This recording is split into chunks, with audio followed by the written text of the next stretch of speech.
Incline pressing has been taught wrong for a long time, not because the movement is bad, but because the starting point is usually wrong. This video isn't about chasing angles or stacking variations.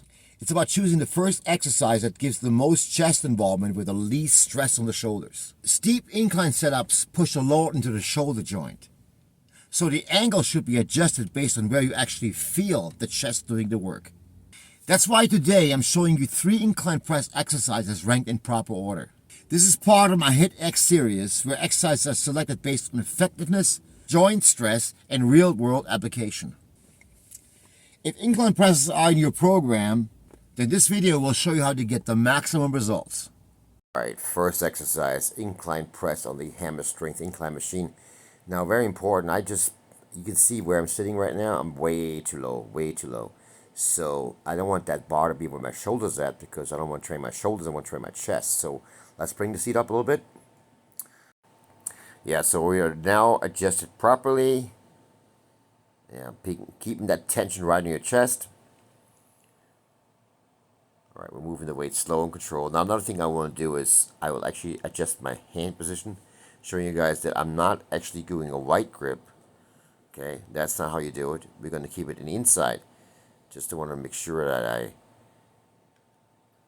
show you guys this grip variation.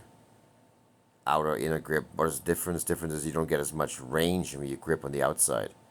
So you get less travel, you get less tension on the chest, less range of movement. You can't go far enough back, let's put it this way, in order to get your chest fully engaged. Yeah, slow and controlled movement, as you can tell. No jerking, no explosiveness. And I'm about to do something here that's very important to know. See how my head, I don't want to push my head against that pad. So keep your head away from the pad. Keep your chin down so you don't put strain on your neck. Okay, that's very, very important. The entire movement should be deliberate, slow, controlled. Fully extend your arms, that's fine. It's no problem at all with this machine. You can do that. Now I'm going to do something else right now that I sometimes do. You try it out for yourself. It's going to be the alternate version where you do fully press up and you only go one hand down, one arm comes down, one stays up, fully contracted. Emphasize on the full contracted position. Lower the weight slow and controlled. Try that. Trust me, you'll love it. Okay. See, everything I do doing this movement is extremely slow, deliberate, controlled. Now, I'm going to show you guys what not to do, of course, in my next clip. And what a lot of people do is they just throw weights around. So let's show you guys how it shouldn't look like. If you're doing this, then stop doing this. This just there's no muscle tension at all. It's just basically getting weights up. And yes, you can probably bench press 3 plates on each side that way, but it doesn't do anything. It just destroys your joints. It has zero effect on muscle growth. So this is my second favorite exercise for chest. Incline pressing on the Smith machine. Adjusting the angle a little bit lower than what most people do. See how far I go down this one here? So I keep it very, very low. Okay, I don't like the steep angles. They just hit my shoulders. I want to make sure I emphasize on my chest. Okay, right tip of the chest, sternum. Keep your grip fairly close in so you get a nice full range. Almost full range because the bar is obviously limiting you to go further down and get a further stretch. So that's the problem with the bar, whether it's a Smith machine or a free weight. And in the next exercise, I'm going to show you also to get around that. But again, the Smith machine is still going to be my second favorite exercise for the chest as far as the incline press versions. And here you can see how slow and controlled I go again. And making sure that that bar hits the tip of my chest, like right around the sternum area. Okay, keeping that angle on the seat, the bench, very low. I would say about maybe a 30-degree angle. I'm not sure if it is, but it's fairly low. Majority of people have it much higher, much steeper, and therefore hitting their front deltoids more than anything. Alright, we got a little bad clip for you guys too. As you know, always put in what not to do.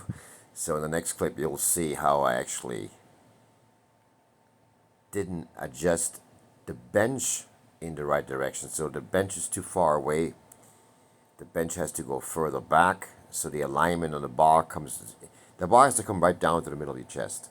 If it's where your chin is at, unless you want a bigger chin, that's not where it's at. So make sure you get that bench adjusted properly. So the bar hits the top of your chest, peak of your chest. I know a lot of you guys are probably curious, what is my bench adjustment going to look like? The angle, right? So we're going down, guys. We're going way down. Yeah, that's right. I know, it looks weird, right? It's very low. And I'm going to tell you what, I'm going to give it lower than that. Check this out. This is where it's at right there, okay? We're going to be doing some dumbbell incline presses. My third exercise. My third favorite exercise. I know some of you guys might not have a machine or any kind of gym access, so you only have a bunch of dumbbells at home, so that is possible. You can train with dumbbells, of course. I like the dumbbells because you can get full range. However, the balancing of it itself is kind of a skill. So when you start into having to balance the weight, it takes away a little bit the intensity of the actual set. But that's why I move so damn slow, because I don't want to end up being all over the place with the weights. So I want to really focus in on each rep is a mission. Each rep is a precision movement. Okay, so you can tell, nice full range. Now watch how low I go with these.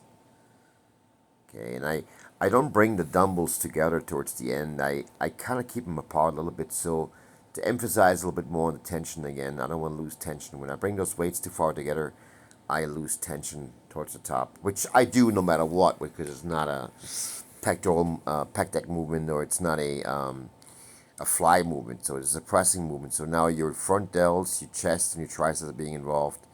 That's just the way it is, the nature of the beast, right? So, but if you're going slow, if you're going deep, you're going to get a lot out of this exercise. You just have to do it the right way. That's all there's to it, you know. Now, as usual, traditionally, at the end, what not to do.